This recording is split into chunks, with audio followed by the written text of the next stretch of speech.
questions for you. Um, so first, I just was wondering, for most students, it takes many years for them to discover their calling, but you seem to have discovered your passions at such an early age. What would you say to young adults who yet to discover their passions, their goals, and interests in life? Well, I would say that it doesn't have to be thinking about something specific like, oh, when I grow up I'm going to become a dental assistant. Rather think about something that you have a general interest in, like teeth.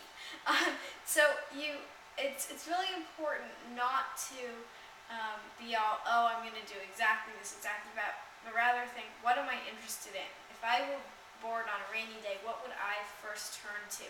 Or what are some of the things that have interested me from a young age? I think it's important to ask the broader questions and try to think about things that one's passionate about rather than necessarily, oh, this is the job I'm going to do when I grow up. And so something that you've always been really interested in. For instance, for me, reading and writing has really been a lifelong passion of mine. And so I think it's important to think about it in that way. Mm-hmm. Okay, very good. Okay, and let's see. And Oops.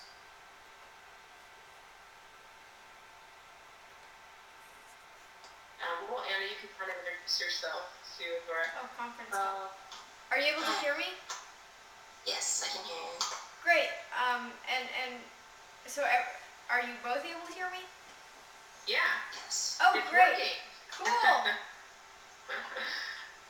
Okay, Anna. So, did you want to just introduce yourself and then you can go into the second question? Sure. So my name's Anna Favis, and I'm interning for HSK High School Chronicles. And I just started, but basically we're an online publication, and I'm 16 years old, so I was pretty much in awe with what you've accomplished. There is no video. They can't do I go to Notre Dame High School. Great. Cool. Thanks. Okay, and what was one of the questions that you had, Anna? Well, okay, my first question is, as an author, teacher, and also a public speaker, how do you balance your professional self with your 13-year-old self? Do you believe that as an educator you've matured in a way that has made you skip part of your childhood? Oh, well, first thing, I'm actually 12, not 13, but 12. Yeah, that's fine. And I would say it's been a great mix because I've been able to experience a lot of things other kids my age haven't experienced. For instance, when I talk to my peers, a lot of them haven't been out of Washington State or even out of the U.S. And on the other hand, I've been to more than 4 different countries. I've been able to travel regularly. And so thinking about these things, it really makes me feel privileged to have this opportunity to be an educator. At the same time, it is also a little bit of a weight because you know that there are kids out there who are listening to your message and will be affected by what you say, but it's a good kind of weight because you always feel really fulfilled when you ask kids, what have you learned today, and you hear a lot in response. So I would say it hasn't taken away my childhood, it's enhanced it. Oh, I see. Great. Now, Adora, I understand that your message is very in line with what High School Chronicles is about, and that's really about empowering and educating today's youth. Now, today's youth seem to be oversaturated with pop culture, which is most evident in the proliferation of reality television and teen melodramas. How has this impacted teens and their level of involvement in more critical arenas such as politics, education, and technology? That's a really excellent question. And I have to say, sometimes I get fed up when I hear about the latest exploits on Jersey Shore or something on TV. And I get annoyed by this because watching reality TV isn't the worst thing you can do in the world. But watching reality TV instead of, say, doing something like contributing your opinion or reading. I think that is something that we should definitely avoid. And I think it's important for kids and teens to be empowered to understand things like politics and government, because we will be, after all, the next politicians, the next government officials. And if you don't understand something, then how can you make good choices? So definitely education is key, and awareness is key. I think that I personally am a big news junkie. I watch the news every day, and I think that it has made me a more interesting, it is maybe a more, I guess, whole person overall, because it's not enough just to be an expert on one thing. I think it's important for students to be aware, to be informed about all kinds of topics. So I think it's important. Definitely, yeah, I'm fine with pop culture. I'm not saying don't ever watch reality TV, but rather be informed about the news, be informed about natural disasters and politics and government and history and really all kinds of topics, to be a well-rounded person. And your experience, I know that you've taught a lot of different, age groups and just a variety of students. How have you found, what do you think is the best way to to attract them or interest them in other things that are, non-pop culture related? I would say, think about, for students, a lot of students, for instance, tell me they don't like to read. Well, I say, do you like skateboarding? Do you like a sport? Well, there are books about that sport. So there's always a way that something is relevant to you, usually. Something on the news. Maybe you don't like watching the news, but do you have friends and family in Chile? And you will be interested in watching the news about the Chile earthquake. So there's always something relevant, I think. Making it relevant to kids and teens is really important, because a lot of times you might have heard, what's the point of doing this? I think that relevancy is one of the first steps in getting kids interested. And at the same time, making it really interesting. I think it has to hook the audience first, because I didn't just start watching news because I wanted to be a more well-rounded person. I started watching news because I thought it was interesting, and that's really key. Okay, great. Okay, Anna, did you have another question? Yeah, actually. So to follow up on that question, like you said, you taught many different age groups. Well, I was wondering, and I know those different age groups probably don't read as much or don't have any like interest in reading, and they're going off to high school and college, and their worries are basically social cliques or the workload. But from your point of view, from your perspective, what are some of the fears you have when considering college or high school life even? Some of the fears, was that what you said? Or fears or worries that you have? Fears or worries? One more. Yeah, that's an interesting question.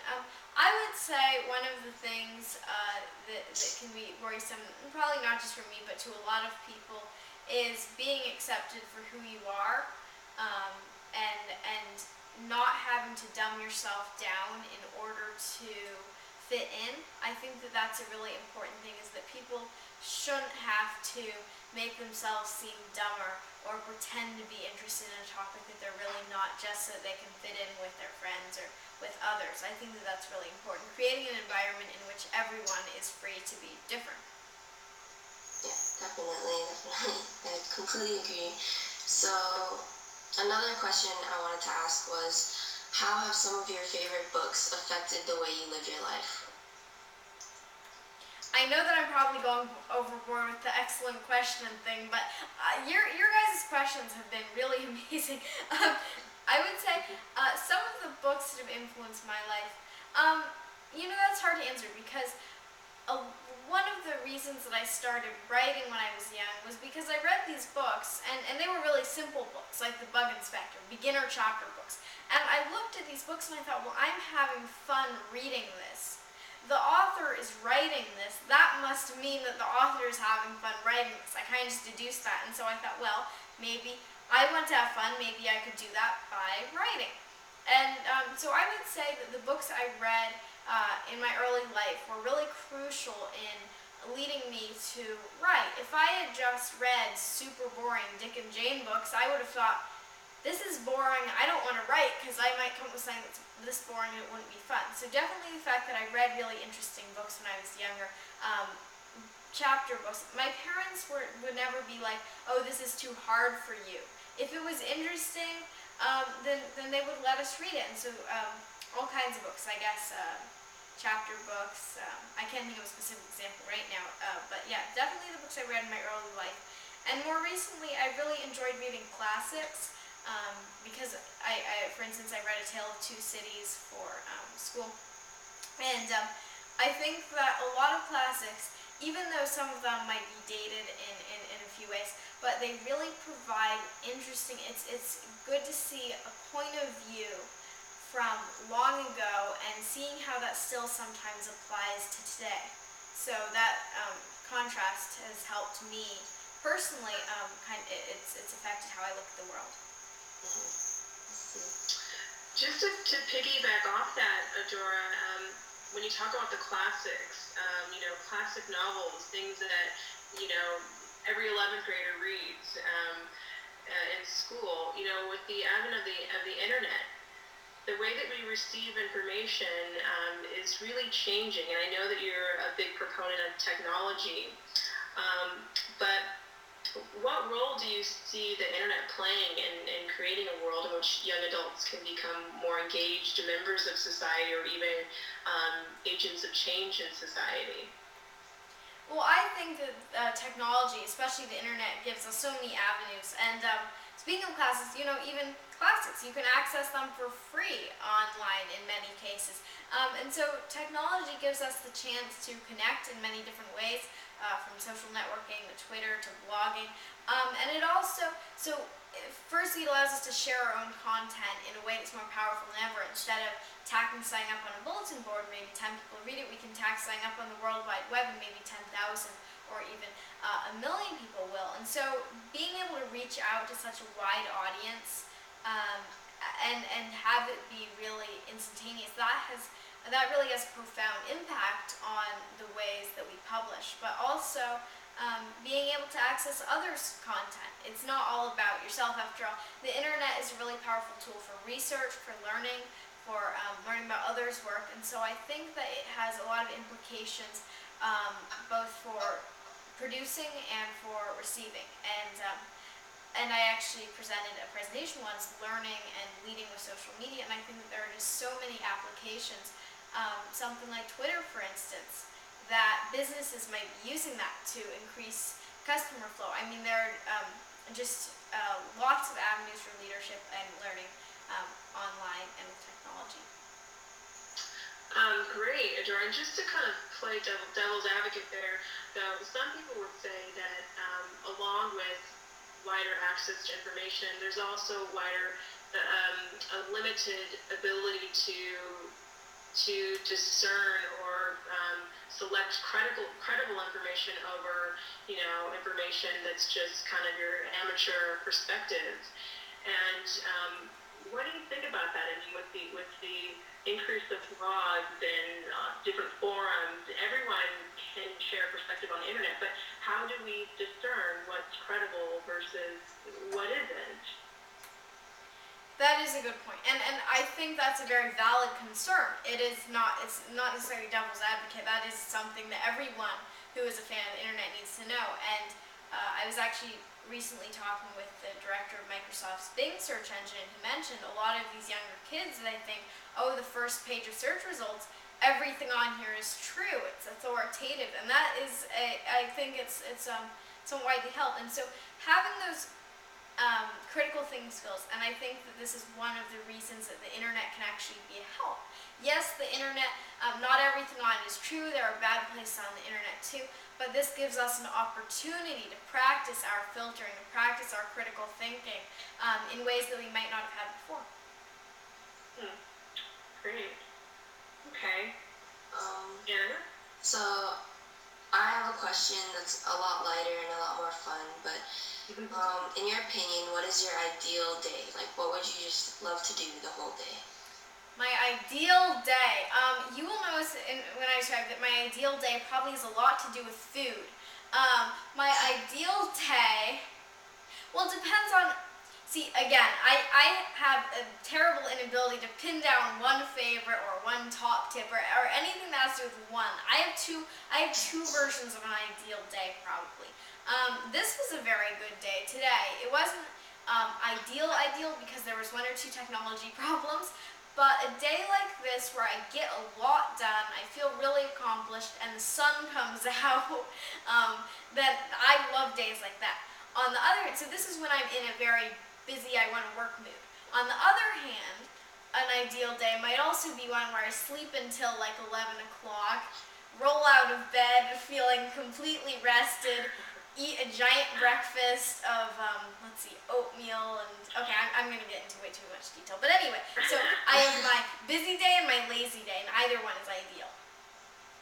You have lazy days? Sometimes.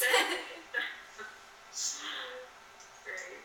So, kind of to bring it back to the childhood aspect of your life, like, what's one childhood thing that you wouldn't trade for anything, and something that has affected your books and your writing?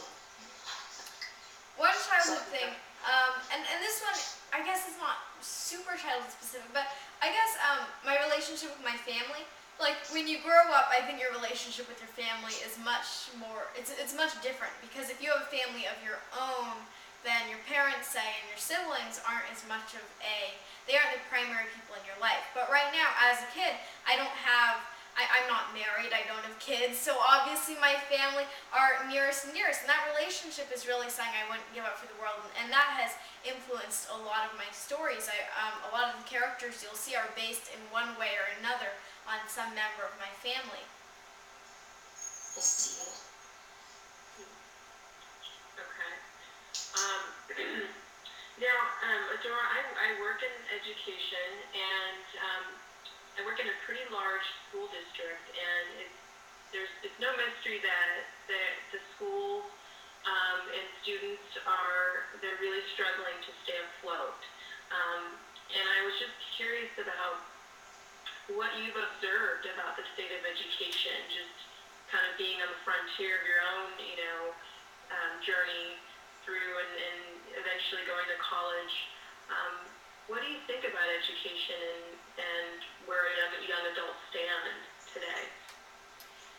I would say, for me personally, when I present to schools, my biggest obstacle would probably be that students are really limited. I get a sense that they worry about right and wrong when they contribute something.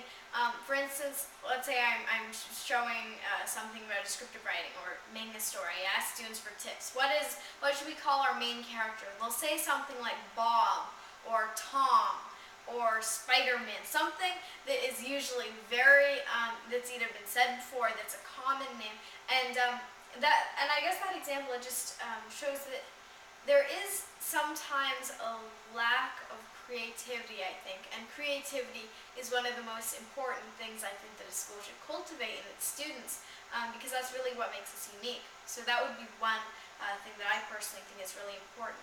But as far as struggling with schoolwork goes, I know that a lot of students, reasons that they might struggle with schoolwork are often personal, or and so it's a really complicated issue, and I think that we need to, a lot of education is kind of a one-size-fits-all approach, and we need to really look at the student, evaluate them, and create a model of education that really works for them.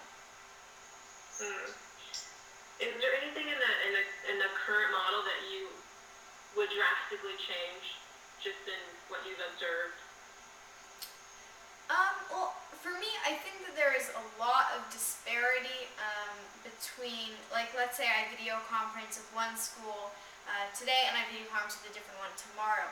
There's a lot of disparity in the levels. Let's say both of these classes are fourth graders, and a lot of times what will happen, I might video conference with fourth graders in, say, New York, and they know what metaphor and simile is. And then I video conference with fourth graders, I don't know what would be an extreme example, but I don't know. They might not know what verb and noun is. So it's just a lot of disparity between levels, and I think that we need to equal that out a little bit. Interesting. That's true. I observed that to be the case as well, and I think that's partly why High School Chronicles came together. Is I really saw that there was a need for this communication across cultures and communities, and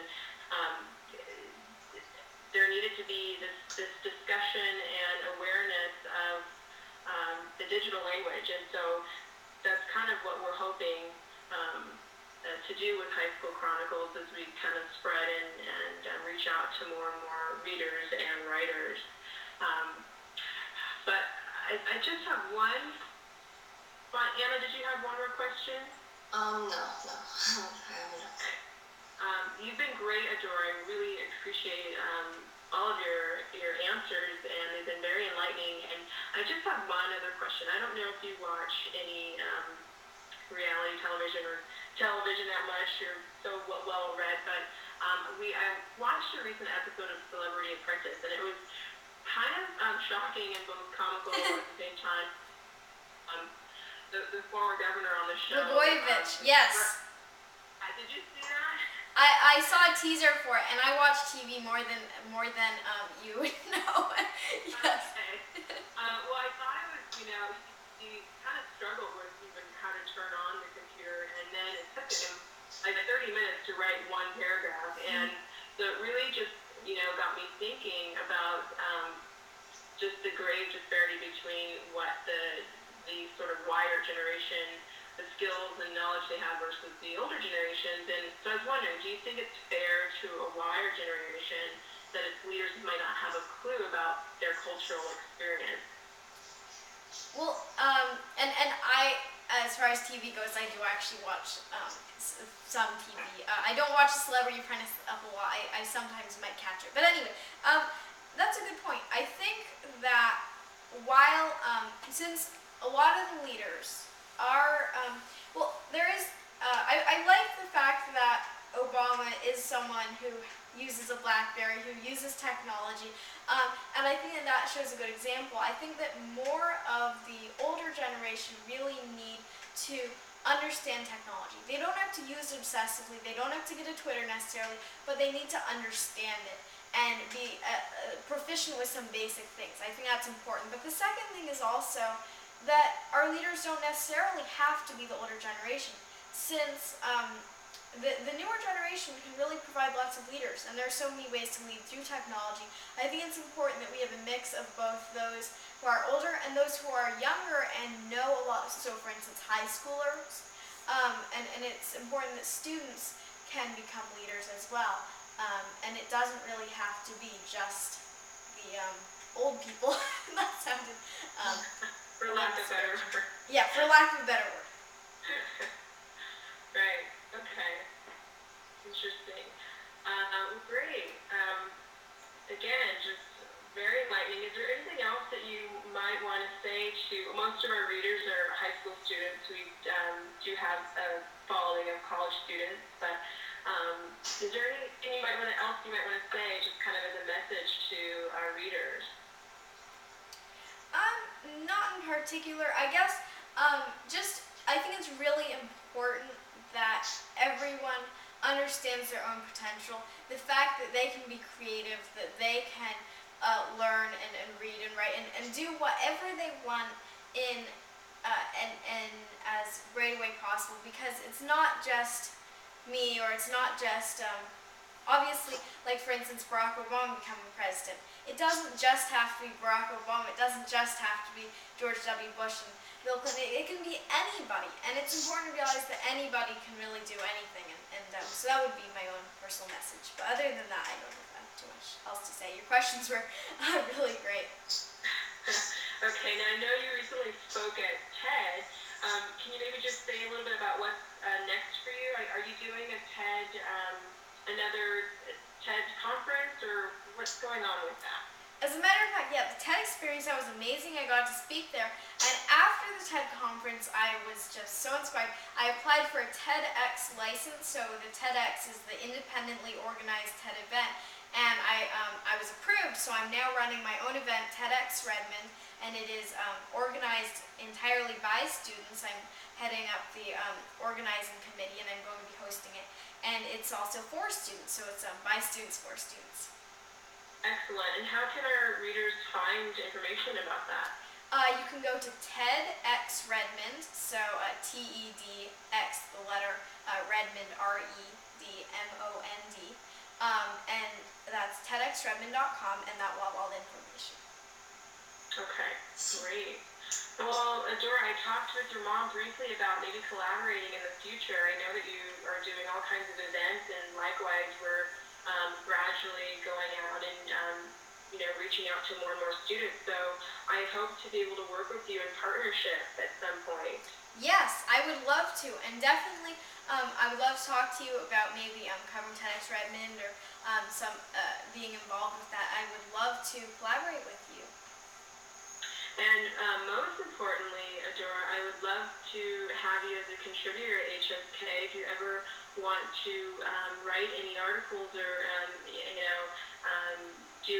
post any blogs or anything like that, we always welcome you here. And you just say the words, and we'll get you set up so that you can be able to do that. I would love that. Thank you very much. Excellent. Okay. Well, thank you, Adora, and thank you, Joyce. Thank you so much. Thank you. Thank you very much. Okay. Bye. Bye.